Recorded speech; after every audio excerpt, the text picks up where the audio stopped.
Zélie Adebola remembers when the soil of Orïsha hummed with magic.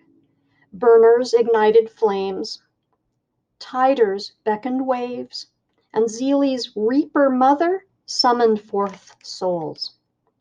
But everything changed once magic disappeared. Under the orders of a ruthless king, the maji were targeted and killed, leaving Zélie without a mother and her people without hope. Now, Zélie has one chance to bring back magic and strike against the monarchy. With the help of a rogue princess, Zélie must outwit and outrun the crown prince, who is hell-bent on eradicating magic for good. Danger lurks in Orïsha, where snow leoponaires prowl, and vengeful spirits wait in the waters. Yet the greatest threat may be Zélie herself, as she struggles to control her powers and her growing feelings for an enemy. Folks, here is a preview of Children of Blood and Bone by Tomi Adeyemi. Pick me. It's all I can do not to scream. I dig my nails into the marula oak of my staff and squeeze to keep from fidgeting. Beads of sweat drip down my back, but I can't tell if it's from dawn's early heat or from my heart slamming against my chest. Moon after moon, I've been passed over. Today can't be the same. I tuck a lock of snow-white hair behind my ear and do my best to sit still. As always, Mama Agba makes the selection grueling, staring at each girl just long enough to make us squirm. Her brows knit in concentration, deepening the creases in her shaved head. With her dark brown skin and muted kaftan, Mama Agba looks like any other elder in the village. You would never guess a woman her age could be so lethal. Ahem. Yemi clears her throat at the front of the ahire, a not-so-subtle reminder that she's already passed this test. She smirks at us as she twirls her hand-carved staff, eager to see which one of us she gets to defeat in our graduation match. Most girls cower at the prospect of facing Yemi, but today I crave it. I've been practicing, and I'm ready. I know I can win. Zélie. Mama Agba's weathered voice breaks through the silence. A collective exhale echoes from the 15 other girls who weren't chosen. The name bounces around the woven walls of the reed ahire until I realize Mama Agba's called me. Really? Mama Agba smacks her lips. I can choose someone else. No! I scramble to my feet and bow quickly. Thank you, Mama. I'm ready.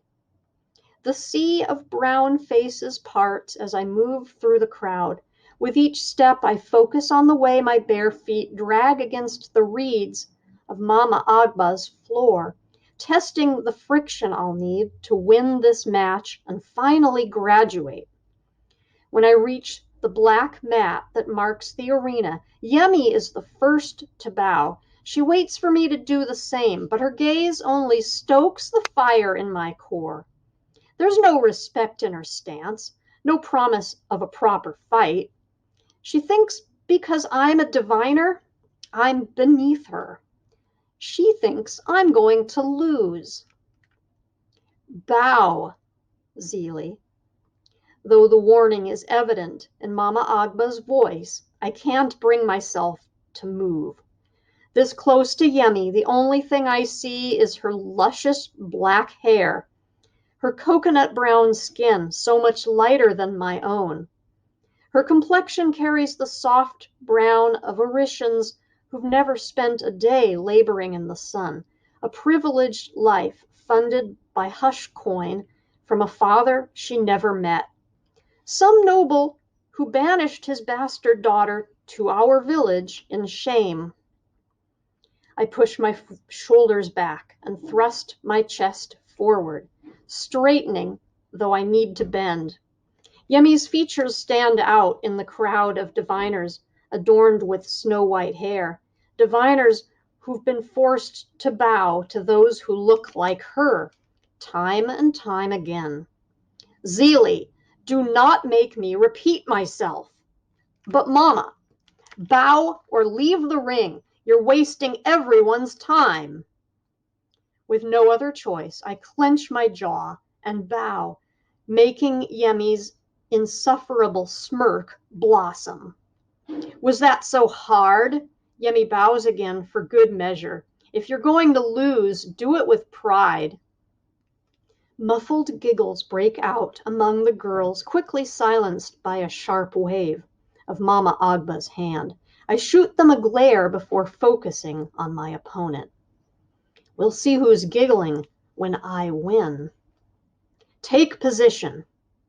We back up to the edge of the mat and kick our staffs up from the ground. Yemi's sneer disappears as her eyes narrow. Her killer instinct emerges. We stare each other down, waiting for the signal to begin. I worry Mama Agba will drag this out forever when at last she shouts, "Commence!" And instantly, I'm on the defensive. Before I can even think of striking, Yemi whips around with the speed of a chitinaire. Her staff swings over her head one moment and at my neck the next. Though the girls behind me gasp, I don't miss a beat. Yemi may be fast, but I can be faster. When her staff nears, I arch as far as my back will bend, dodging her attack. I'm still arched when Yemi strikes again, this time slamming her weapon down with the force of a girl twice her size. I throw myself to the side, rolling across the mat as her staff smacks against its reeds. Yemi rears back to strike again as I struggle to find my footing. Zélie, Mama Agba warns, but I don't need her help. In one smooth motion, I roll to my feet and thrust my shaft upward, blocking Yemi's next blow. Our staffs collide with a loud crack. The reed walls shudder. My weapon is still reverberating from the blow when Yemi pivots to strike at my knees. I push off my front leg and swing my arms for momentum, cartwheeling in midair. As I flip over her outstretched staff, I see my first opening, my chance to be on the offensive. "Huh!" I grunt, using the momentum of the aerial to land a strike of my own. Come on. Yemi's staff smacks against mine, stopping my attack before it even starts. "Patience, Zélie," Mama Agba calls out. "It is not your time to attack. Observe. React. Wait for your opponent to strike." I stifle my groan, but nod, stepping back with my staff. "You'll have your chance," I coach myself. "Just wait your turn." "That's right, Zélie." Yemi's voice dips so low, only I can hear it. "Listen to Mama Agba. Be a good little maggot." And there it is. That word. That miserable, degrading slur, whispered with no regard, wrapped in that arrogant smirk. Before I can stop myself, I thrust my staff forward, only a hair from Yemi's gut. I'll take one of Mama Agba's infamous beatings for this later, but the fear in Yemi's eyes is more than worth it. "Hey!" Though Yemi turns to Mama Agba to intervene, she doesn't have time to complain. I twirl my staff with a speed that makes her eyes widen before launching into another attack. "This isn't the exercise!" Yemi shrieks, jumping to evade my strike at her knees. "Mama!" "Must she fight your battles for you?" I laugh. "Come on, Yem. If you're going to lose, do it with pride." Rage flashes in Yemi's eyes like a bull-horned lioness ready to pounce. She clenches her staff with a vengeance. Now the real fight begins. The walls of Mama Agba's ahire hum as our staffs smack again and again. We trade blow for blow in search of an opening, a chance to land that crucial strike. I see an opportunity when, ugh, I stumble back and hunch over, wheezing as nausea climbs up my throat.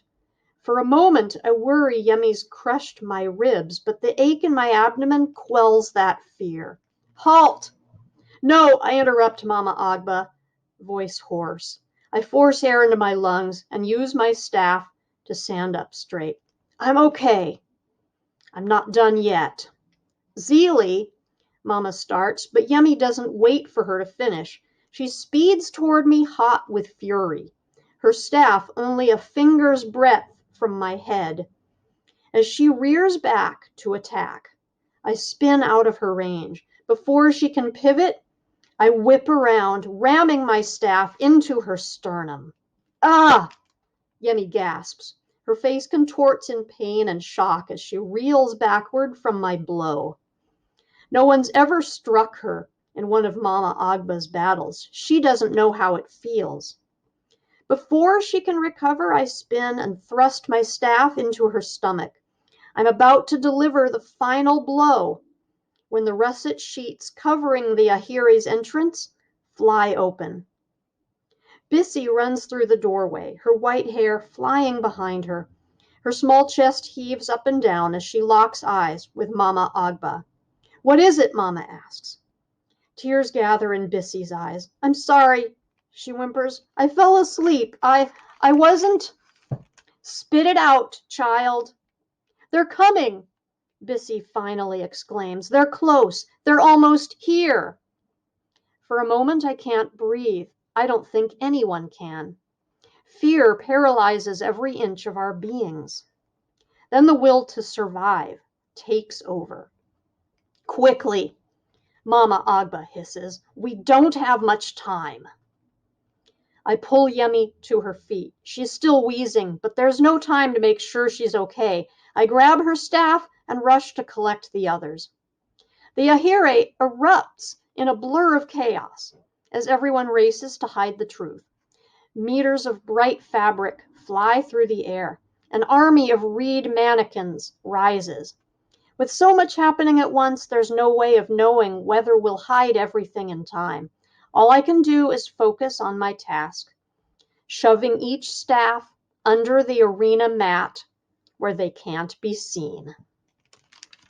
And this has been a preview of Children of Blood and Bone.